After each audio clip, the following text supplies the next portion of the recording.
স্ত্রীর দোয়াতে স্বামীর টাকা পয়সা বৃদ্ধি পেয়ে যায়। এর জন্য নারীরা 1 নম্বরে যে আমলটা করবেন, আপনি যখন ভাত রান্না করার জন্য পাতিলের মধ্যে চাল নিবেন, ঠিক এই চাল ঢালার আগে আপনি বিসমিল্লাহ পড়বেন। ঠিক এইভাবে আপনি বাসার মধ্যে যত কাজ করবেন, প্রত্যেকটা কাজের শুরুতে আপনি বিসমিল্লাহ এই শব্দটুকু পড়বেন।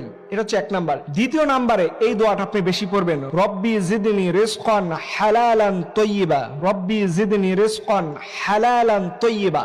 এই ছোট্ট দোয়াটা আপনি নিয়মিত পড়বেন যে কোনো সময়, বিশেষ করে ফরজ নামাজের সালাম ফেরানোর পরে কিন্তু দোয়া কবুল হয়। আপনি রব্বি জিদনি রিজকান হালালান তাইয়্যিবা, আল্লাহ আপনার পক্ষ থেকে হালাল রুজি এবং বরকতময় জীবন আপনি দান করেন। আল্লাহ আমার স্বামীর অভাব, আল্লাহ আপনি আমার স্বামীর অভাবগুলো দূর করে দেন। কোন পুরুষ যদি বিবাহ করে, আল্লাহ তাআলা তার রিজিকে বারাকা দেয়, তার রিজিককে 2 থেকে 3 গুণ অনেক বেশি গুণ করে দেয়।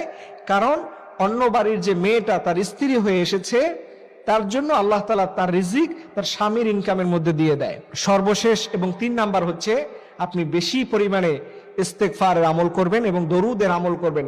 আস্তাগফিরুল্লাহ আস্তাগফিরুল্লাহ, এই ছোট্ট দোয়াটার যে কত পাওয়ার আছে, এটা নারীরা যদি জানতো, গল্প গুজব এগুলো বাদ দিয়ে সারাদিন ইস্তেগফার আস্তাগফিরুল্লাহ এটার আমল করতো এবং দরুদ শরীফ পড়বেন, আল্লাহুম্মা সাল্লি আলা সাইয়্যিদিনা মুহাম্মদ সাল্লাল্লাহু আলাইহি ওয়াসাল্লাম।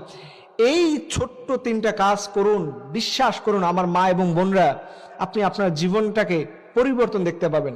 আপনি আল্লাহর পক্ষ থেকে যে কত নিয়ামত, কত বরকত আপনার ফ্যামিলিতে আসবে, আপনি কল্পনাই করতে পারবেন না।